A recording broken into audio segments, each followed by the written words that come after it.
नमस्कार।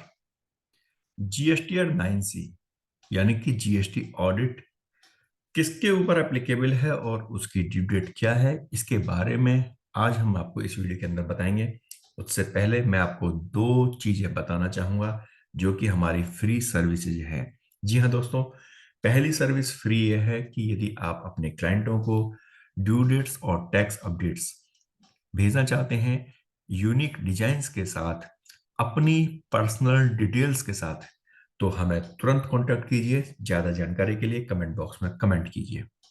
दूसरी free service क्या हम देने जा रहे हैं उसको हम इस वीडियो के अंत में बताएंगे, तो हमारे साथ अंत तक जुड़े रहिए। दोस्तों, जीएसटीआर 9C की ड्यू डेट क्या है? तो पहली बात यह है कि जीएसटीआर 9C यानी जीएसटी ऑडिट जिसको हम बोलते हैं, वो फाइनेंशियल ईयर 21-22 की ड्यू डेट है 31 दिसंबर 2022। यानी कि 31 दिसंबर 2022 तक आपको जीएसटीआर 9C फाइल करनी है, जिसे हम जीएसटी ऑडिट या जीएसटी रिकंसिलिएशन स्टेटमेंट भी बोलते हैं।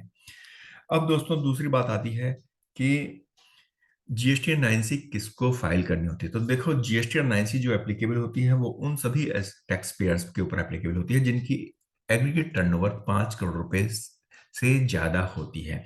यानी GST 9C is audit form that is to be filed annually by tax payer who have a turnover of more than 5 crore rupees.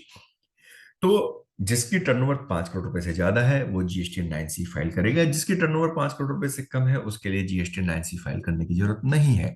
हमने एक सेपरेट वीडियो बनाई थी जिसमें हमने बताया है कि जीएसटी 9 यानी कि जो एनुअल रिटर्न है वो किसको फाइल करनी होती है, तो उसके बारे में मैं यहाँ पे आपसे डिस्कस अभी नहीं कर रहा हूँ।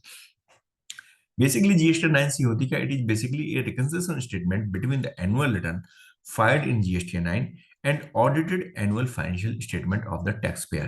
तो बेसिकली क्या होता है, ये एक रिकंसिलिएशन स्टेटमेंट है जो जीएसटी 9 जो एनुअल रिटर्न फाइल की गई है और ऑडिटेड एनुअल फाइनेंशियल स्टेटमेंट यानी जो बैलेंस शीट्स वगैरह फाइल की गई थी उनके बीच का एक रिकंसिलिएशन है कि भाई कहाँ कहाँ पे क्या क्या डिफरेंसेज हैं। तो जिस किसी भी टैक्स पेयर्स की टर्नओवर 5 करोड़ रुपए से ज्यादा है उसको जीएसटी 9C फाइल करना मैंडेटरी है। यदि वो फाइल नहीं करते तो उस पर 100 रुपीज पर डे की लेट फाइलिंग फीस एप्लीकेबल हो जाती है। ठीक है दोस्तों, अब मैं आपको बताता हूँ दूसरी सर्विस जो कि आपको फ्री ऑफ कॉस्ट मिलने जा रही है। वो ये है कि यदि आप हमारे चैनल को सब्सक्राइब करते हैं तो आपको नए नए वीडियोज मिलेंगे, नई नई टैक्स से रिलेटेड जानकारी मिलेंगी हमारे इस यूट्यूब चैनल पर, जो कि एब्सोल्युटली फ्री है। सब्सक्रिप्शन का कोई पैसा नहीं है, आपको सिर्फ सब्सक्रिप्शन हमारे चैनल को सब्सक्राइब करना है, बेल आइकन को बजाना है, जिससे कि आपको रेगुलर नोटिफिकेशंस मिलती रहें। दोस्तों, आपको यह वीडियो कैसी लगी हमें कमेंट बॉक्स में कमेंट करना बिल्कुल मत भूलिएगा।